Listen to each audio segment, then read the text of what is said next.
வணக்கம். என் லைஃப்பில் இந்த மாதிரி ஒரு பெயின்ஃபுல்லான ஒரு சுச்சுவேஷனை நான் ஃபேஸ் பண்ணதே கிடையாது. மனசு முழுக்க வலி மட்டும்தான்.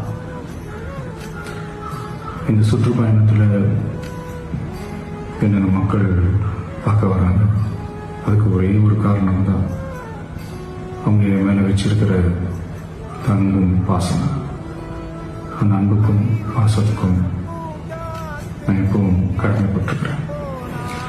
அதனால தான் இந்த சுற்றுப்பயணத்தில் மற்ற எல்லா விஷயங்களையும் தாண்டி மக்களுடைய சேஃப்டி, அதில் எந்த காம்ப்ரமைஸும் பண்ணிடக்கூடாதுன்றதுக்காக தான் அது என் மனசில் ரொம்ப ஆழமாக இருக்கும் அந்த எண்ணம். அதனால தான் இந்த அரசியல் காரணங்கள் எல்லாத்தையும் தவிர்த்துட்டு ஒதுக்கி வச்சுட்டு மக்களுடைய சேஃப்டி மட்டும் மைண்டில் வச்சுக்கிட்டு அதுக்கான இடங்களை சூஸ் பண்ணுறது, அதுக்கான இடங்களை பார்த்து பர்மிஷன் கேட்கறது, போலீஸ் டிபார்ட்மெண்ட்டில் அதை ரிக்வெஸ்ட் பண்ணி கேட்போம். ஆனால்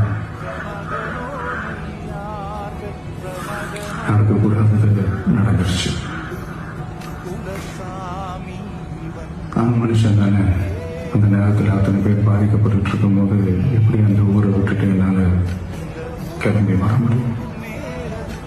நான் திரும்ப அங்கே போகணும்னு இருந்துச்சுன்னா அது ஒரு காரணம் காட்டி அங்கே வேறு சில பதட்டமான சுச்சுவேஷன்ஸ், வேறு சில அசம்பாவிதங்கள் அந்த மாதிரி எதுவும் நடந்துடக்கூடாதுன்றதுக்காக தான் நான் அவாய்ட் பண்ணேன். இந்த நேரத்தில் சொந்தங்களை இழந்து தவிக்கிற இத்தனை குடும்பங்களுக்கும் என்னுடைய ஆழ்ந்த இரங்கலை தெரிவிச்சுக்கிறேன். எனக்கு தெரியும், என்ன சொன்னாலும் இது ஈடாகாதுன்னு எனக்கு தெரியும். ஹாஸ்பிட்டலில் ட்ரீட் பண்ணிட்டு இருக்கிற எல்லாருமே சீக்கிரமாக க்யூர் ஆகி வரணுன்றதை இந்த நேரத்தில் நான் வேண்டிக்கிறேன். கூடிய சீக்கிரமே உங்கள் எல்லாரையும் நான் சந்திக்கிறேன். இந்த நேரத்தில் எங்களுடைய வழிகளை, எங்களுடைய நிலைமையை புரிஞ்சுக்கிட்டு எங்களுக்காக பேசின அரசியல் கட்சிகளை சார்ந்த நண்பர்கள், தலைவர்கள் அனைவருக்கும் என்னுடைய நன்றியை தெரிவிச்சுக்கிறேன். கிட்டத்தட்ட ஒரு 5 மாவட்டத்துக்கு பிரச்சாரத்துக்கு போனோம். இந்த மாதிரி எதுவுமே நடக்கலாம். ஆனால் கரூரில் மட்டும் ஏன் எப்படி நடக்குது, எப்படி நடக்குது? மக்களுக்கு எல்லா உண்மையும் தெரியும். மக்கள் எல்லாத்தையும் பார்த்துக்கிட்டு இருக்கிறாங்க. கரூரை சேர்ந்த அந்த மக்கள் அந்த உண்மையெல்லாம் வெளியில் சொல்லும்போது எனக்கு கடவுளே நேரில் வந்து இறங்கி அந்த உண்மைகள்லாம் சொல்கிற மாதிரி எனக்கு தோணுச்சு. சீக்கிரமே எல்லா உண்மைகளும் வெளியில் வரும்.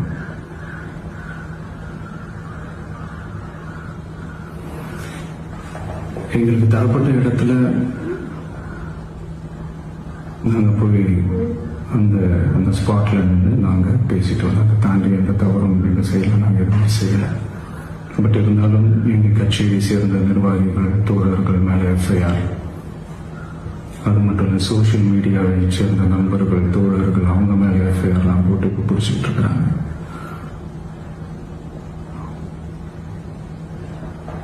சிஎம் சார், உங்களுக்கு ஏதாவது இந்த பழி வாங்கணும் அப்படின்ற எண்ணம் ஏதாவது இருந்துச்சுன்னா என்ன வேணாலும் பண்ணுங்க. அவங்க மேல கை வைக்காதீங்க. நான் ஒன்று வீட்டில் இருப்பேன், இல்லை நான் ஆஃபீஸில் இருப்பேன். என்ன வேணாலும் செய்யுங்க.